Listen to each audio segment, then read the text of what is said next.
Rita, muito boa noite. A redução de pobreza na Argentina, Rita, mostra que a política de austeridade fiscal é eficiente? Pois é, Leandro, a Argentina é um exemplo a ser seguido, né? Foi muito bem explicado aí. O que nós tivemos na Argentina? Só para vocês terem uma ideia, não dá nem vontade de comparar. Mas enquanto o ano passado o peso argentino teve uma valorização, uma recuperação de valor perante o dólar de 40%, o real teve uma desvalorização de 29%.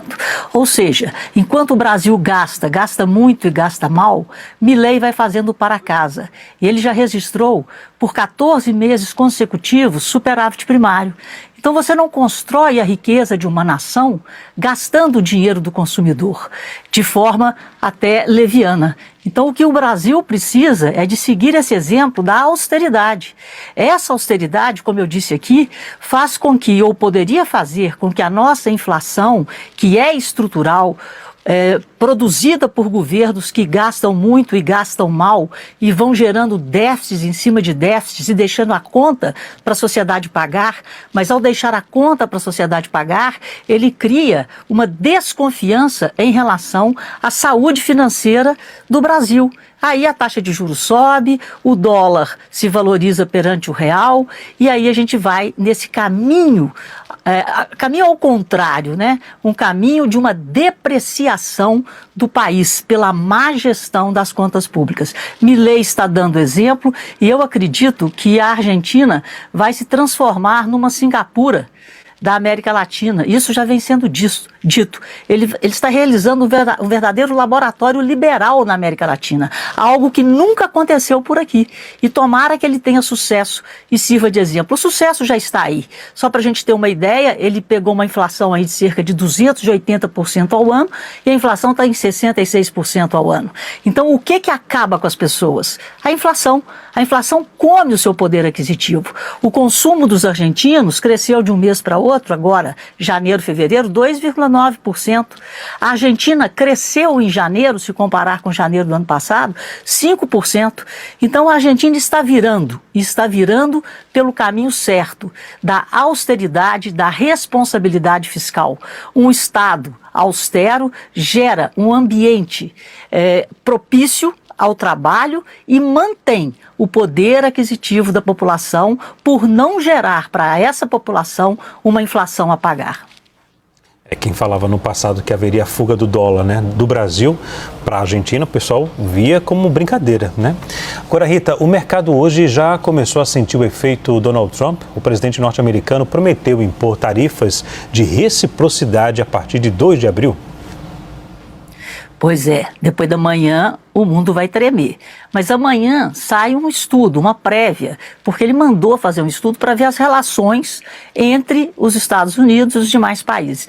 Na verdade, né, o que o Trump fez, ele acabou com a Organização Mundial do Comércio. Ele está criando a Organização Mundial do Comércio do Trump, tendo como centro os Estados Unidos e os interesses americanos. E o que acontece com isso?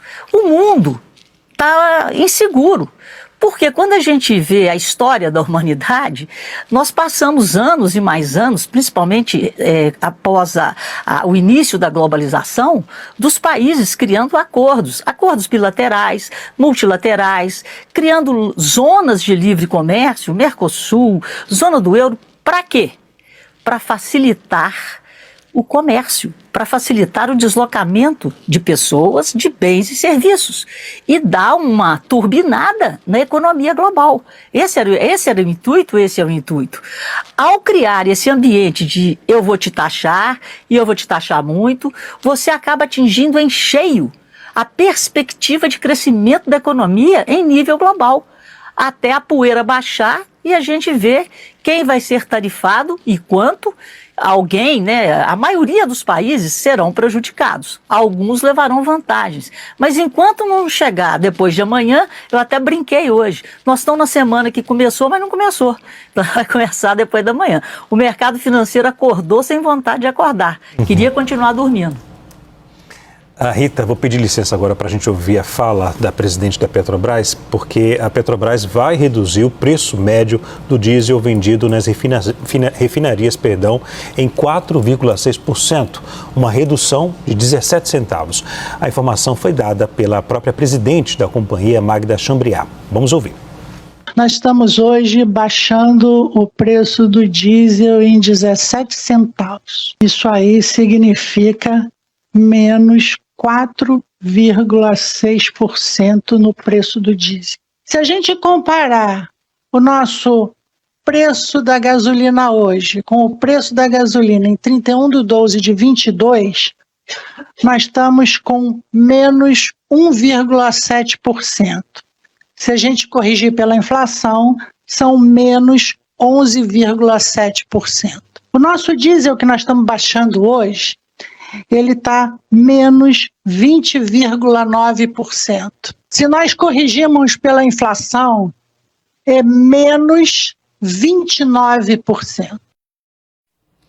E aí, Rita, essa redução do preço do diesel pode ajudar a diminuir a inflação? Claro que não, nesse momento não. Isso aí foi mais uma estratégia nessa tentativa de recuperação de popularidade do presidente Lula, essa é a minha interpretação, porque o preço praticado pela Petrobras, segundo a ABICOM, Associação Brasileira de Importadores de Combustíveis, ele estava defasado em 2%.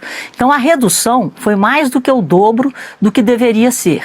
E isso cria uma certa perda de credibilidade na própria política de preços que foi implantada pela Petrobras no governo Lula, que não é mais a paridade que a gente usava o mercado internacional. Então a gente sabia que se o petróleo subisse e se o dólar valorizasse, a gente teria reajuste para cima e vice-versa. Se o petróleo caísse, se o dólar desvalorizasse, teríamos um ajuste para baixo. Então era fácil de acompanhar. Mas essa nova política de preços que a gente não entende, não existe essa transparência, ela acaba sendo questionada. E vou te contar uma coisa, na hora que ela anunciou que a Petrobras iria reduzir em 4,6%, as ações da Petrobras que estavam em alta viraram para o negativo, por essa falta de transparência em relação à política de preços da companhia e como que isso vai afetar a companhia. Então foi, de certa forma, entendido como um reajuste quase que político e não teve efeito positivo sob o ponto de vista do investidor. E sob o ponto de vista da inflação, é mais uma forma do governo tentar mostrar, através da Petrobras, que está fazendo algo para minimizar essa alta de preços. E deve haver também uma redução de 7,9% no combustível de aviação a partir de amanhã. Rita, obrigado, viu? Até amanhã.